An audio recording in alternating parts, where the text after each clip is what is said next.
नमस्कार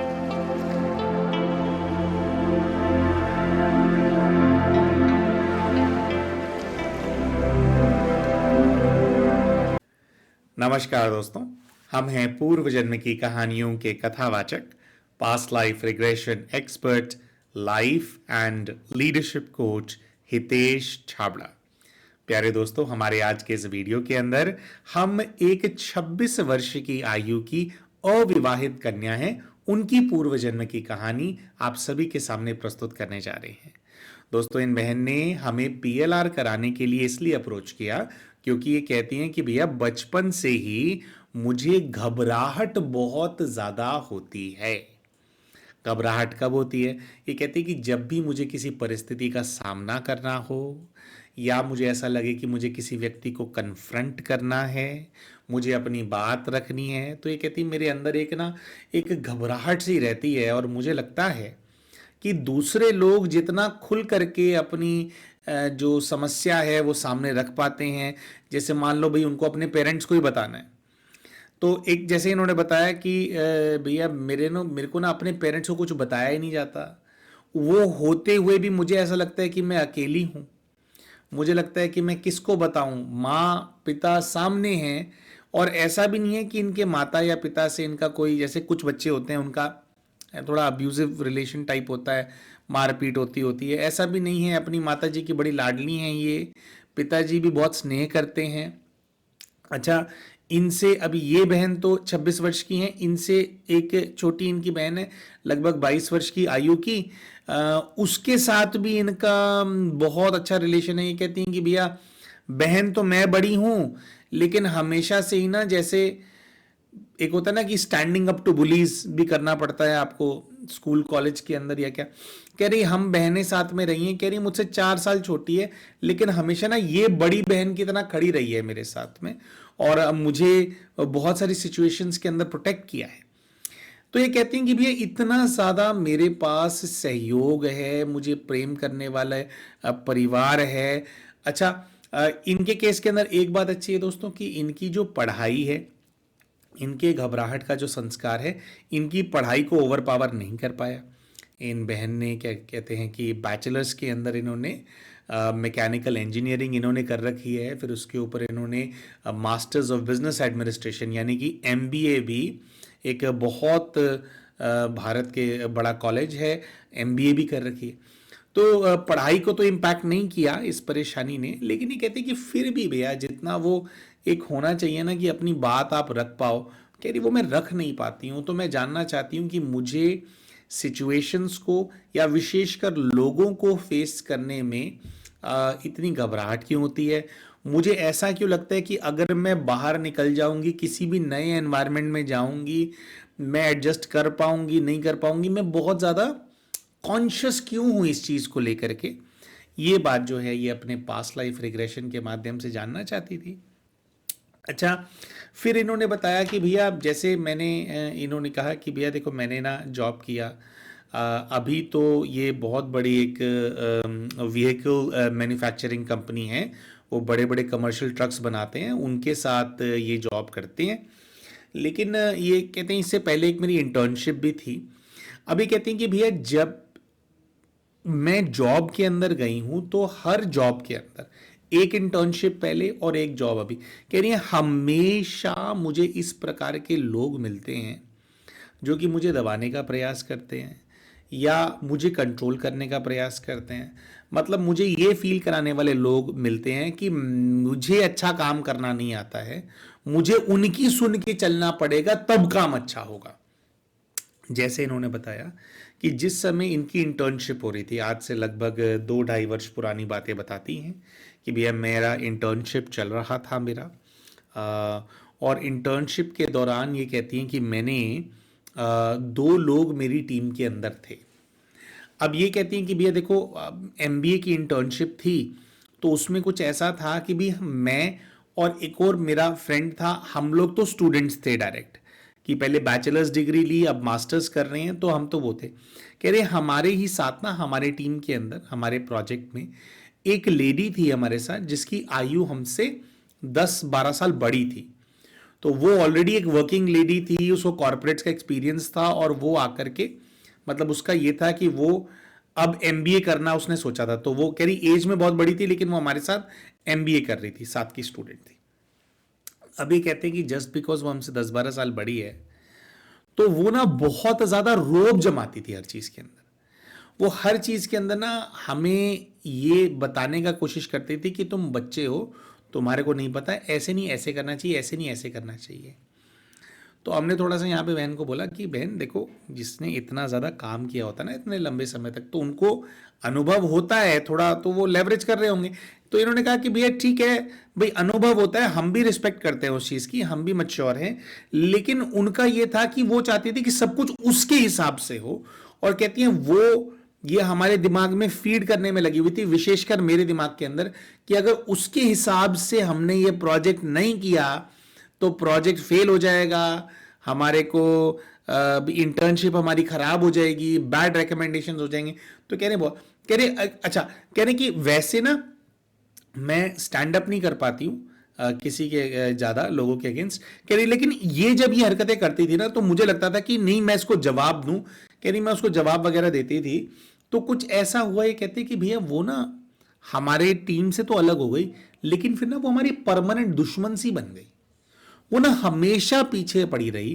कह रही है जब तक वो वाली इंटर्नशिप हमारी चली, कह रही उसने ना मेरी जिंदगी बहुत जहन्नुम सी बना करके रखी हुई थी। कह रही ऑफिस के अंदर एक अलग सा प्रेशर, जो कहती है ये कहती है कि हमेशा मेरे ऊपर रहता था, उसकी प्रेजेंस से ही मैं डिस्टर्ब होती थी।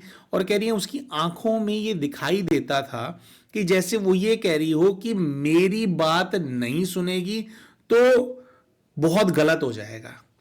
तो कहते हैं कि भैया एक तो ये बहन मेरे को मिली, तो मैं जानना चाहती हूँ कि भैया, कह रही है अच्छा चलो भैया भैया ये इंटर्नशिप खत्म हुई, तो इंटर्नशिप खत्म हुई तो मुझे लगा कि भैया मेरे को जॉब मिलेगी। अब कह रही भैया मैं इतनी पढ़ी लिखी हूँ, मैं एमबीए ग्रेजुएट हूँ।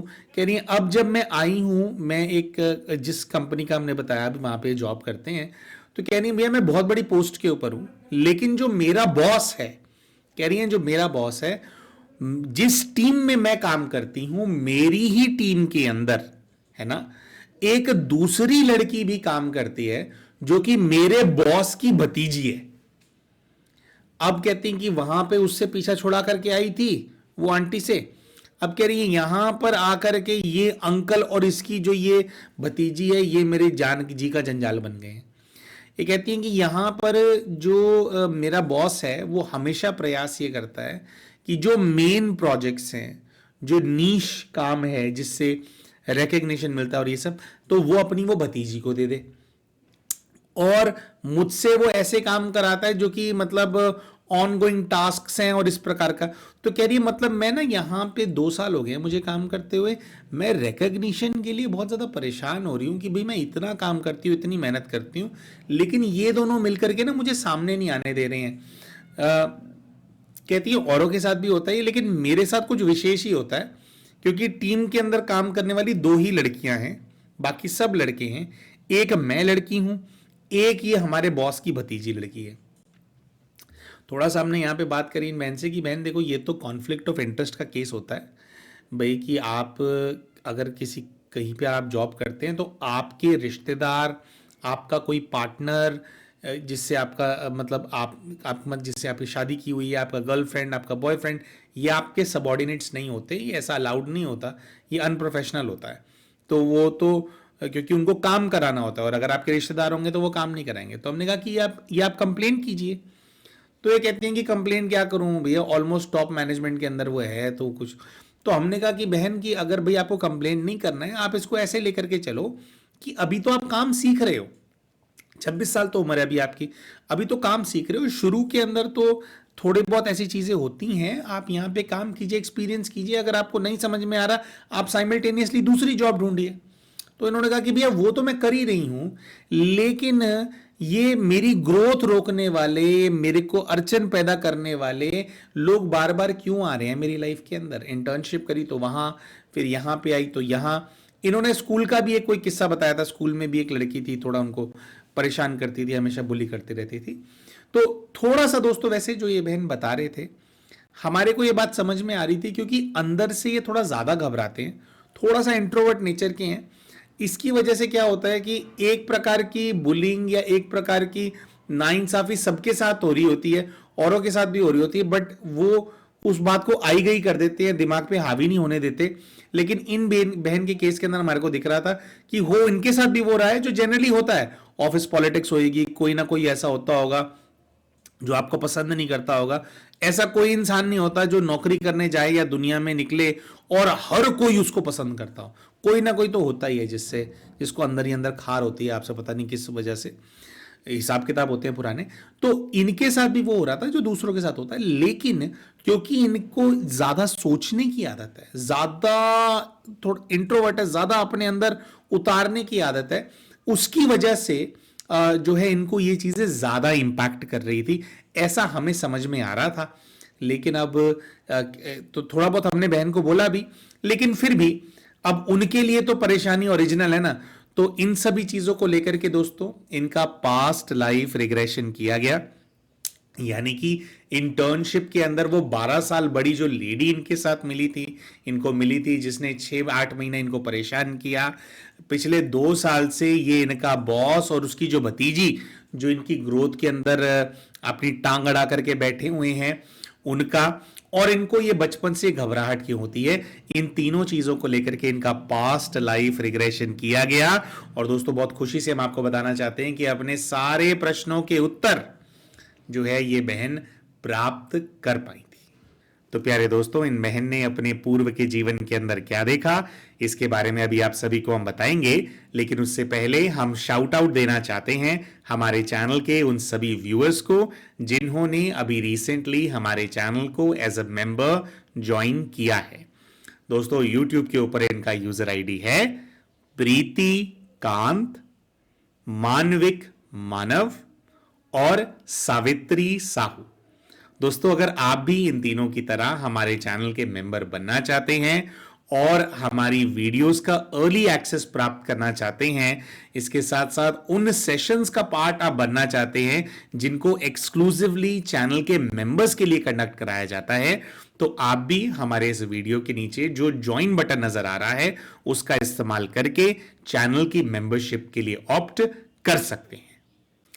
इसी के साथ साथ प्यारे भाइयों और बहनों, आप सभी को ये बताते हुए हमारे को बहुत खुशी हो रही है कि पास्ट लाइफ रिग्रेशन के जो सेशंस हैं इनको जिन लैंग्वेजेस के अंदर कंडक्ट किया जाता था, इसके अंदर कई सारे रीजनल लैंग्वेजेस और जुड़ गए हैं। यानी कि पहले जब आप हमें पीएलआर करने के लिए अप्रोच करते थे तो आपका सेशन हम हिंदी, इंग्लिश और पंजाबी में तो हम ही कंडक्ट कर देते थे। अब क्योंकि हमारी टीम के अंदर और कई सारे ऐसे जेम्स हमारे साथ जुड़ गए हैं जो कि पीएलआर्स के अंदर बहुत अच्छे रिजल्ट लेकर के आ पा रहे हैं, बहुत अच्छा वो परफॉर्म कर रहे हैं, और ये जो हमारे स्टूडेंट्स हैं ये कई सारे अलग अलग भारत के रीजन से आते हैं। तो अभी जो 2 लैंग्वेजेस हमारे ट्रेंड स्टूडेंट्स की वजह से और अवेलेबल हो गई हैं वो हैं असमीज, और दूसरी जो लैंग्वेज है वो है तेलुगु। तो अगर आप तेलुगु बोलते हैं, तेलुगु भाषी हैं, या आप असमीज बोलते हैं, आपको थोड़ा हमारा वीडियो समझ में आते थे, अच्छा लगता था, आपको लगता था कि हमें भी पीएलआर कराना है, लेकिन आपको लगता था कि नहीं इंग्लिश हिंदी उतनी अच्छी नहीं है तो शायद समझ में नहीं आएगा, तो अब आप अपना पास्ट लाइफ रिग्रेशन बिना किसी हिचक के करा सकते हैं, क्योंकि ये सेशन आपके लिए आप ही की लैंग्वेज के अंदर कंडक्ट किए जाएंगे। तो एक बार फिर से हम बता देते हैं जिन लैंग्वेजेस के अंदर अभी सेशंस कंडक्ट करने पॉसिबल है हमारी टीम के लिए, वो है Hindi, Punjabi, English, Telugu and Assamese. तो ये 5 लैंग्वेजेस के अंदर आपके सेशन कंडक्ट करने अब संभव हैं। तो आइए दोस्तों हम बात करते हैं कि जब ये बहन अपने पूर्व के जीवन के अंदर गए तो वहां पर इन्होंने क्या देखा, कौन से लोग इनके सामने आए, किस प्रकार का हिसाब किताब इनके सामने आया। तो दोस्तों जैसे कि प्रोसेस होता है, सबसे पहले इनको कहा गया कि भैया आप ऊपर की तरफ देखिए। ऊपर की तरफ देखते हैं तो इनको एक छत नजर आती है, और उस छत को देखते ही ये कहते हैं कि भैया ऐसा लगता है कि जैसे किसी हॉस्पिटल की छत है। अच्छा, नीचे देखते हैं, आसपास देखते हैं तो इनको कई सारा हॉस्पिटल में काम आने वाला पुराने जमाने के टाइम का इक्विपमेंट नजर आने लगता है, जैसे कि इनको एक वो पंप सा नजर आता है जिसको ऐसे प्रेस करके मैनुअली हवा भरी जाती है ना, इंसान के शरीर में। कह रही ऐसा कुछ मुझे नजर आ रहा है। अपने आप को ये देखते हैं तो ये कहते हैं कि भी मैं खड़ी हुई हूं और मैंने पूरा एक फ्रॉक टाइप पहना हुआ है, वन पीस कोई वो पहना हुआ है, ड्रेस सी मैंने पहनी हुई है। और कह रहे खुद को देख करके पूरी ऐसी फीलिंग आ रही है जैसे मैं कोई नर्स हूं। अपने हाथों की तरफ देखती हैं तो ये बताती हैं कि भैया मेरे हाथ बहुत ज्यादा गोरे हैं। मैं इंडियन गोरी नहीं, पर कोई जैसे फॉरेनर कोई गोरी होती है ना, कह रही ऐसे मैं अपने आप को एक गोरी लड़की के रूप में देख रही हूं। अच्छा, फिर ये देखती हैं कि भाई जहां पर ये खड़ी हैं और ये सब इक्विपमेंट देख रही हैं, कुछ कागज है, कुछ ऐसा कार्डबोर्ड पे लगा, वो उसको रिव्यू कर रही हैं। तो देखते देखते इनको नजर आता है कि एक बूढ़ा आदमी सामने बेड पर लेटा हुआ है जो कि लगभग 85 वर्ष की आयु का है। उनसे कहते हैं, उनसे पूछो जानता है आपको? तो वो सामने से बूढ़ा व्यक्ति कहता है कि हाँ मैं तुम्हें जानता हूं, तुम मेरी केयर टेकर हो। और जैसे वो इनको फीलिंग आती है कि केयर टेकर है, तो इनको फिर रियलाइजेशन होता है कि ये ना हॉस्पिटल नहीं है, ये कोई बहुत बड़ी हवेली है, कोई बहुत बड़ा मैंशन है। उसके अंदर एक बड़ा सा कमरा है जिसको इस बूढ़े व्यक्ति की सेवा करने के लिए, मतलब इसको एक हॉस्पिटल नुमा पूरी इसको शक्ल दे दी गई है। इसलिए है क्योंकि ये बहुत रिच आदमी है, तो यहीं पर ही मैं इनका ध्यान रखती हूं, यहीं पर ही होता है, इज अ वेरी रिच गाय। तो इनसे पूछा जाता है कि भाई उनके घर में और कौन कौन है। तो ये कहते हैं कि इनके जो बच्चे हैं वो बहुत बड़े बड़े काम करते हैं, यहां की गवर्नमेंट के साथ बहुत सारे कॉन्ट्रैक्ट्स करते हैं। इनके बच्चे बहुत बिजी हैं, वो आ नहीं सकते, इसीलिए उन्होंने घर पे मुझे रखा हुआ है। तो ठीक है जी, अच्छा। तो फिर हम कहते हैं अच्छा भी रखा हुआ, तो देखो फिर क्या कर रहे हो। फिर अगला दृश्य दोस्तों इनको नजर आता है कि ये किसी प्रकार का इंजेक्शन उनको दे रही हैं, और इंजेक्शन देते देते इनके हाथ से कांप रहे हैं, और इनको ऐसा रियलाइज हो रहा है कि ये कुछ गलत काम कर रही है। तो इनसे पूछते हैं कि क्या भाई कोई आप जहर जोर का टीका तो नहीं दे रहे? वो होता है ना कि वो मार देते हैं, कॉन्स्पिरेसीज होती हैं बड़े लोगों के साथ। तो कहते नहीं ऐसी बात नहीं है, इसको इंजेक्शन तो मैंने इनको सही दिया है, लेकिन बहुत देर हो गई है। ये जो इंजेक्शन इनको देना था ये मुझे दोपहर में देना था, मैं थकी हुई थी, तो मैं इनके पास ही बैठे बैठे सो गई, और मैं इनको इनका इंजेक्शन देना भूल गई हूं, और अभी शाम के 7 बज रहे हैं। तो हमने कहा कि भाई इंजेक्शन देना भूल गए, कोई नहीं, दोपहर में कभी कभी हो जाता है, 7 बजे दे दो, दे तो रहे हो, टेंशन क्या है। तो ये कहती हैं कि मैं इंजेक्शन तो दे रही हूं, लेकिन मुझे ऐसा दिखाई दे रहा है कि ये ना इनकी जो बॉडी है वो बहुत ज़्यादा शिवर कर रही थी जब मैं जागी, अभी जागी हूँ थोड़ी देर पहले। तो कह रही बहुत ज़्यादा शिवर कर रही थी, और कह रही है मुझे ऐसा दिख रहा है कि जो इनकी आधी बॉडी है वो पैरालाइज हो चुकी है। आई कैन सी कि एक तरफ के इनके बॉडी में मूवमेंट्स हो ही नहीं रहे हैं, एक तरफ की आंख चल रही है, एक तरफ से थोड़े होंठ हिल रहे हैं, ये कुछ बोलने की कोशिश कर रहे हैं और बोल नहीं पा रहे हैं। तो हमने कहा कि भाई ऐसा कैसे हो गया। तो फिर इनको रियलाइज होता है कि ऐसा कुछ है कि ये जो बूढ़ा व्यक्ति है, इनको कोई बहुत रेयर डिजीज हो गई है। आज के समय में उसका इलाज है, लेकिन उस समय पर वो रेयर थी और नई थी, और लोगों को ज्यादा पता नहीं था कि इसका इलाज कैसे करना है। तो ये जो भी डिजीज है जिस किसी को होती थी, तो उसको ना मैनेज कराया जाता था, और उसके अंदर क्या टाइमिंग बहुत स्ट्रिक्ट होते थे कि एग्जैक्ट इतने घंटों के बाद ये डोज लग जानी चाहिए, इतनी देर के बाद ये लग जाना चाहिए। और इसकी वजह से ये कहती हैं कि मुझे ना बहुत पैसा मिलता है, ये बहुत अमीर लोग हैं, और मेरा एक नॉर्मल नर्स जितना पैसा लेती है, मैं उसका 4-5 गुना मुझे मिलता है, क्योंकि मुझे 24 घंटे वो टाइमिंग फॉलो करना होता है कि इतने टाइम पे ये, इतने टाइम पे ये, इतने टाइम पे ये।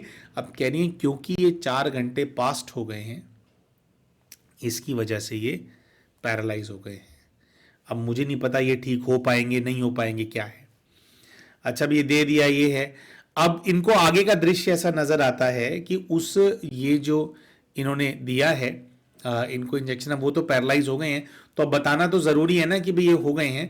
तो ये आए हैं इनके मतलब जो है बच्चे आए हैं इस बूढ़े आदमी के। तो पहले तो ये देखते हैं कि भाई इस आदमी की एक बेटी आई है और बेटी आकर के बहुत ज्यादा आग बबूला हो रही है और वो इनको बोल रही है कि किस प्रकार से ये इनकॉम्पिटेंट है और इनकी वजह से, इनकी गलती की वजह से उनके जो पिताजी हैं वो पैरालाइज्ड हो गए हैं। कह रही है, वो ये कह रही है कि तुझे इतना पैसा क्यों दिया जाता है ये लापरवाहियां करने के लिए। तो ऐसे करके कह रही है कि वो बहुत ज्यादा डांट रही है, बहुत ज्यादा वो गुस्सा फील कर रही है और कह रहे हैं कि वो जो लेडी है वो मन ही मन में उसके अंदर से ये आ रहा है कि ये किसी काम की नहीं है और वो जो उसकी जो बेटी है उसको अंदर इस चीज का रिग्रेट चल रहा है कि उनको काम धंधा छोड़ करके पिताजी के साथ ही रहना चाहिए था। नर्स पे विश्वास करके उन्होंने बहुत बड़ी गलती कर दी है। तो पिता पैरालाइज हो गया है, बेटी बहुत ज्यादा दुख में है, बहुत ज्यादा फ्यूरियस है और फिर इनको ऐसा नजर आता है कि भाई वो बेटी इनको बातें बातें सुना करके चली गई है और फिर इसी व्यक्ति का दामाद आया है, उस लड़की का पति, बेटी का पति दामाद आया है। जो दामाद है वो इनको सैलरी देता था, वो हिसाब किताब करता था। कह रही वो आकर के दामाद ने कह रही है कि मेरी सैलरी जो है उसने वो कर दी है और कह रही है मेरी जो नॉर्मल जो नर्सेस को तनख्वाह मिलती है या जो पेमेंट मिलती है कह रही है रिड्यूस करके वही कर दिया कि तुम डिजर्व नहीं करती हो ये सब करना। और तो मेरे फादर इन लॉ जो हैं ऐसे ऐसे है। करते करते यहां पे जाकर के इनको फीलिंग आती है कि वो सब इनको जूलिया के नाम से बुला रहे हैं, जूलिया इनका नाम है। ये जो सारा जो स्थान है ये फ्रांस में कहीं है और ये बस इनको ये नजर आता है कि भाई ये जो इंसिडेंट्स हो गया, इंसिडेंट्स होने के बाद जो है इनको बहुत ज़्यादा फिर कम पैसे मिलने लगे, लेकिन इनके पास कोई चॉइस नहीं था, इतने बड़े लोग हैं, ये वहाँ से नौकरी भी छोड़ करके नहीं जा सकती क्योंकि फिर जो है वो एक दुश्मनी सी हो जाएगी, वो लोग फिर खा जाएंगे इनको। तो दोस्तों यहाँ पर इनको 3 कैरेक्टर्स नजर आए। एक बूढ़ा व्यक्ति जो कि इनकी लापरवाही की वजह से पैरालाइज हो गया था, उस बूढ़े व्यक्ति की बेटी जो कि बहुत गुस्से में थी, जिसको लग रहा था कि उसको काम करना चाहिए था, उसको पिता के साथ रहना चाहिए था, इसके ऊपर भरोसा नहीं करना चाहिए था। शायद उस पैरालाइज्ड व्यक्ति को भी लग रहा होगा कि किस पे भरोसा कर लिया। और फिर उसका सन इन लॉ जिसने आकर के इनके पैसे वगैरह काट दिए। 3 कैरेक्टर्स। दोस्तों आप इस वीडियो को पॉज कीजिए और आप सोचिए और आप बताइए आपको क्या लगता है ये जो 3 कैरेक्टर्स इनको नजर आए थे, इनके इस जीवन में से कौन सा कैरेक्टर कौन होने वाला है। वीडियो को पॉज करें और बताएं कमेंट करके। दोस्तों हम आशा करते हैं कि आपने अपने कमेंट के अंदर आपके जो गेसेस हैं या जो आपको लगता है कि कौन क्या आपने लिख दिया होगा, लेकिन अभी हम आपको बताएंगे कि जो कैरेक्टर्स नजर आए थे कौन से कौन है। दोस्तों जो सबसे बूढ़ा आदमी इनको नजर आया था 85 वर्ष की आयु का, जो कि पैरालाइज हो गया था इनकी गलती की वजह से, उसको इन्होंने अपने आज के बॉस के रूप में देखा। वो बॉस जो कि इनको कोई भी इंपॉर्टेंट काम देना पसंद नहीं करता, जो कि इनको ट्रस्ट नहीं करता। दूसरा, एक बेटी आई थी उसकी जो कि बहुत परेशान थी, जिसको लगा था कि मुझे रहना चाहिए था, मुझे नर्स पे विश्वास नहीं करना चाहिए था। वो जो बेटी थी बूढ़े आदमी की, उसको इन्होंने देखा। इनके बॉस की जो भतीजी इन्हीं के टीम के अंदर काम करती है, जिसको बॉस सारे टास्क देता है इंपॉर्टेंट वाले, उस कन्या को इन्होंने वो बूढ़े आदमी की बेटी के रूप में देखा। फिर दोस्तों एक दामाद आया था जो कि बहुत गुस्से में था, बहुत फ्यूरियस था, जिसने आकर के इनके पैसे कम कर दिए थे, पैसे काट दिए थे। उसको इन्होंने, वो 12 साल बड़ी आयु वाली महिला नहीं थी जो इनको एमबीए की इंटर्नशिप के टाइम पे मिली थी, उनको इन्होंने देखा कि वो वाली जो महिला है वो पिछले जीवन में इस बूढ़े आदमी का दामाद था और उसने फिर जो है पैसे जो आकर के कट, और फिर उसने आकर के जो है इनके जो पैसे हैं वो कट कर दिए थे। तो दोस्तों ये 3 कैरेक्टर्स इनको नजर आए। यही 3 कैरेक्टर्स हैं इनके साथ ये प्रोफेशनली जो है बहुत ज्यादा स्ट्रगल कर रहे थे, फेस कर रहे थे। तो ये लोग तो क्यों इन पे विश्वास नहीं करते, क्यों ट्रस्ट नहीं करते, ये सब तो समझ में आ गया था, लेकिन दोस्तों अभी भी ये घबराती क्यों है, इसका उत्तर नहीं मिला था। दोस्तों इनसे हमने पूछा कि क्या इन लोगों ने किसी प्रकार का कोई गलत काम किया, मतलब आपको मार दिया या ऐसा कुछ किया आपके साथ जिससे आपके अंदर घबराहट बैठ गई हो, तो ऐसा कुछ भी जो है इनको वहां पे नजर नहीं आता। वो कहती कि नहीं, बस उन्होंने तनख्वाह मेरी कम कर दी थी, जब तक ये, और कह रही और 2-3 साल जिए थे ये, कह रही तब तक मेरी जॉब थी, फिर मैं वहां से चली गई थी। अच्छा, तो फिर दोस्तों इस चीज को चेक करने के लिए कि क्यों ये घबराते थे, है ना, इनको वहां पे फिर पुश किया जाता है। और जब पुश किया जाता है तो वही जो नर्स वाली लाइफ इनको दिखाई दे रही थी, उसके अंदर पहले तो ये बड़े एज की महिला के रूप में देख रहे थे खुद को, लेकिन फिर इनको ऐसा नजर आता है कि जैसे अभी अपने उसी जीवन के बचपन में चले गए हैं। और बचपन में दोस्तों इनको ऐसा नजर आता है कि ये एक ऑर्फनेज के अंदर हैं, यानी कि एक अनाथ आश्रम के अंदर हैं, जहां पर इनके कोई भी दोस्त नहीं है। और अनाथ आश्रम के अंदर एक टीचर है कोई, जो टीचर ये कहती है कि वो बहुत ज्यादा बुरी है। क्यों है? ये कहती है कि ये जो टीचर है ये मुझे पढ़ने नहीं देती है, मैं पढ़ना चाहती हूं, कुछ अपने जीवन में बनना चाहती हूं, लेकिन हमारे अनाथ आश्रम में इस चीज की व्यवस्था नहीं है। मतलब यहां पे जो अनाथ बच्चे पलते हैं, बड़े होते हैं, उनको खाना मिलता है, रहने की जगह मिलती है, वो तो ठीक है, लेकिन पढ़ना उनको अलाउड नहीं है, मतलब पढ़ाने की कोई व्यवस्था ही नहीं है। अच्छा, तो और कहते हैं कि बहुत ना मारपीट वगैरह भी काफी करती हैं मेरे साथ, बहुत ये थोड़ा क्रूर सी है, और कह रहे सबको मारती हैं ये। फिर और आगे बताओ जी, आगे बताते हैं कि भाई ये जो है मेरे साथ ना मेरी टीन एज तक थी, और फिर कह रही है मेरे ऑर्फनेज के अंदर एक लड़की है जो अपने पेरेंट्स के साथ आया करती थी हमारे ऑर्फनेज के अंदर विजिट करने के लिए। जैसे वो सेवा करने के लिए लोग नहीं आते कि भी अनाथ बच्चे हैं उनको भी विजिट करना है, तो कह रही है अपने पेरेंट्स के साथ एक लड़की यहां पे आया करती थी जो मेरी ही उम्र की है, वो यहां पे आकर के ना मेरी दोस्त बन गई थी। और कह रही है फिर वो अपने माँ बाप के बिना भी मुझे विजिट करती रहती थी, और वो मुझे कहती थी कि जब तक तू यहां रहेगी तेरा कुछ नहीं हो पाएगा, तुझे यहां से निकलना पड़ेगा, तुझे यहां से भागना पड़ेगा, तुझे यहां से बाहर निकल करके पढ़ाई करनी पड़ेगी। ये बताती कि वो ऑर्फन नहीं है, वो कुछ रिच फैमिली को बिलोंग करती है, और कह रही है वो जो दोस्त है वो मेरी मदद करना चाहती है। और फाइनली इनको ऐसा दिखाई देता है कि जब ये टीन एज में थे, 13-14 वर्ष की आयु की थी, तो उस दोस्त की मदद से ये भाग गई थी, और भाग करके इनकी उस दोस्त ने ही इनकी कुछ व्यवस्था वगैरह कराई थी। अपने परिवार में अडॉप्ट तो नहीं किया इनको लीगली, लेकिन जैसे एक वो होता है ना कि भाई वो आ गए तो आप घर, वो अमीर लोग हैं तो उनके घर में ठीक है आप रह रहे हो, आपको खाने पीने को मिल जाता है, कुछ आप घर के काम कर देते हो, और इनकी पढ़ाई के अंदर फिर जो है उन्होंने इन्वेस्ट किया। और वो लड़की जो अपने परिवार के अंदर ले गई थी, उस परिवार को इन्होंने देखा कि उन्होंने इनको फिर रेज किया और इनकी पढ़ाई वगैरह करवाई। अब दोस्तों यहां पर क्या है कि ये जो टाइम नजर आ रहा था ये अर्ली 1800 ये बता रही थी कि 1830 1840 टाइप का मेरे को जो टाइम है वो है, फीलिंग आ रही है, ऐसा है। और ये कहती है कि भाई जब मैं ऑर्फनेज में थी तो वहाँ मुझे बाहर नहीं जाने दिया जाता था, मैं एक मतलब कन्फाइंड स्पेस के अंदर मैं बंद होकर के रहती थी, मुझे जेल जैसी फीलिंग आती थी, मेरे साथ मारपीट बहुत ज़्यादा होती थी, मेरी सारी इच्छाओं को दबाया जाता था। तो ये जो इस जीवन के अंदर इनको घबराहट फील होती थी दोस्तों, ये इनके पास्ट लाइफ के बचपन में जो इन्होंने ट्रॉमा देखा था वो था। अब दोस्तों यहां पे दो चीजें हैं, एक तो एक वो लड़की और उसके माता पिता जिन्होंने इनको अपने घर में आश्रय दिया, जिस लड़की ने इनको ऑर्फनेज से भगा दिया। आप वीडियो पॉज करें और आप गेस करें आपको क्या लगता है कौन है वो लड़की इस लाइफ के अंदर जिसने इनकी पास्ट लाइफ के अंदर मदद की होगी। जी हाँ दोस्तों, आप में से ज्यादातर लोगों ने सही गेस किया है।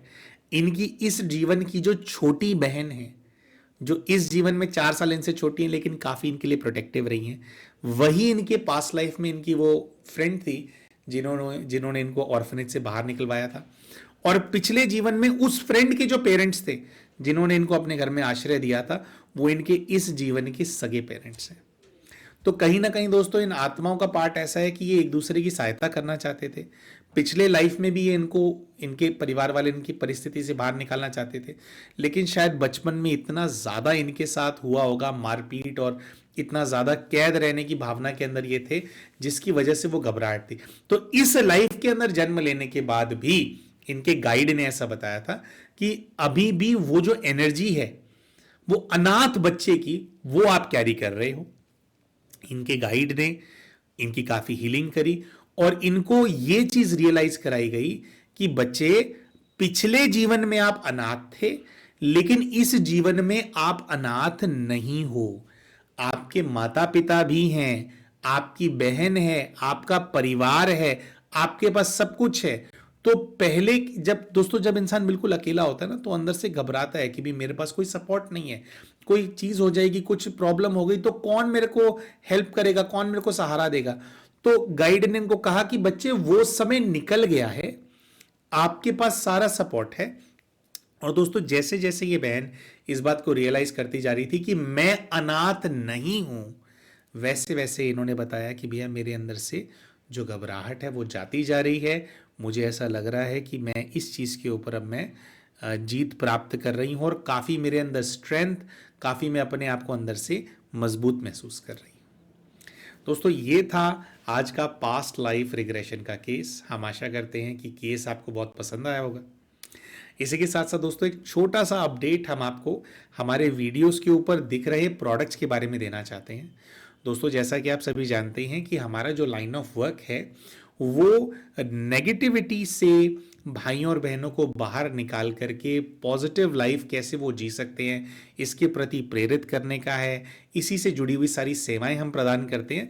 लेकिन कई बार क्या होता है दोस्तों, हमारे को कुछ टूल्स की आवश्यकता होती है जो कि हमारे को पॉजिटिव रहने में हमारा सहयोग करते हैं। कई बार क्या है, नेगेटिविटी इतनी ज़्यादा होती है कि जो छोटे मोटे एफर्ट्स हमारे को डालने होते हैं उससे बाहर निकलने के लिए, हम वो भी नहीं कर पा रहे होते। तो ऐसे केस के अंदर कुछ टूल्स हैं जिनका इस्तेमाल किया जा सकता है, जो कि आपको पॉजिटिव रहने में थोड़ी आपकी हेल्प करते हैं, थोड़ा सा आपको अपलिफ्ट करते हैं। तो ऐसे ही कुछ प्रोडक्ट्स को हमारे वीडियोस के ऊपर हम पोस्ट करते हैं, जैसे कि एक मुखी और दो मुखी रुद्राक्ष। दोस्तों, जो रुद्राक्ष होते हैं उनके अंदर गुण होता है कि अगर किसी भी प्रकार का नेगेटिव एनर्जी का अटैक आपके ऊपर होता है तो जो रुद्राक्ष होता है वो उसको अपने ऊपर ले लेता है और आपकी जो डिविनिटी आपके अंदर होती है उनको एनहांस करते हैं। तो एक मुखी थोड़ा और ज्यादा पोटेंट होता है, लेकिन दो मुखी रुद्राक्ष भी अच्छा काम करता है। तो इसलिए आप देखेंगे प्रोडक्ट्स के अंदर हमने डाला है एक मुखी और दो मुखी रुद्राक्ष। इसी प्रकार से दोस्तों, सॉल्ट लैम्प्स। दोस्तों, जो नमक होता है उसके अंदर गुण होते हैं नेगेटिविटी को अपने अंदर खींच लेने के। तो सॉल्ट लैम्प क्या होता है कि पिंक सॉल्ट की ब्रिक होती है जिसके अंदर लैम्प बना होता है, उसको आप अपने ड्राइंग रूम के अंदर रख सकते हैं। तो अगर आपके घर के अंदर जनरली माहौल नेगेटिव रहता है तो बहुत सारी नेगेटिविटी जो है, जो सॉल्ट लैम्प है वो अपने अंदर एब्जॉर्ब कर लेता है। इसी प्रकार से दोस्तों, रिकमेंडेशन में है अरोमा ऑयल्स, और अरोमा ऑयल्स के अरोमा को वातावरण में फैलाने वाले डिफ्यूजर्स। डिफ्यूजर्स क्या होते हैं दोस्तों, जैसे मोर्टीन लगता है ना प्लग के अंदर, वैसे ही डिफ्यूजर जो है आप किसी भी इलेक्ट्रिक प्लग के अंदर लगा सकते हैं। उसके अंदर थोड़ा सा अरोमा ऑयल डाल दीजिए, या अगर आपको अरोमा ऑयल यूज नहीं करना तो आप उसके अंदर कपूर जो है उसको आप बर्न कर सकते हैं, जिससे कि जो घर का वातावरण है वो सुगंधित रहे, शुद्ध रहे। तो वातावरण को शुद्ध करने में, क्लीन करने में अरोमा ऑयल्स, कपूर, ये सब जो जलाना है ये अच्छा रहता है, तो आपकी सहायता करता है। तो अगर आप चाहें दोस्तों तो इन प्रोडक्ट्स को भी आप कंसिडर कर सकते हैं। दोस्तों, हम आशा करते हैं कि आज जो हमारा केस हमने आप सभी के सामने प्रस्तुत किया आपको पसंद आया होगा। वीडियो पसंद आया हो तो लाइक करना बिल्कुल ना भूलें। चैनल अभी तक सब्सक्राइब नहीं किया तो चैनल को सब्सक्राइब भी कर लें, और अभी वीडियो में कमेंट करके हमारे को बताएं कि जो जो कैरेक्टर्स आपने गेस किए थे, क्या आपने कैरेक्टर्स को सही गेस किया था। मिलते हैं आप सभी के साथ अपने अगले वीडियो के अंदर, तब तक के लिए नमस्कार।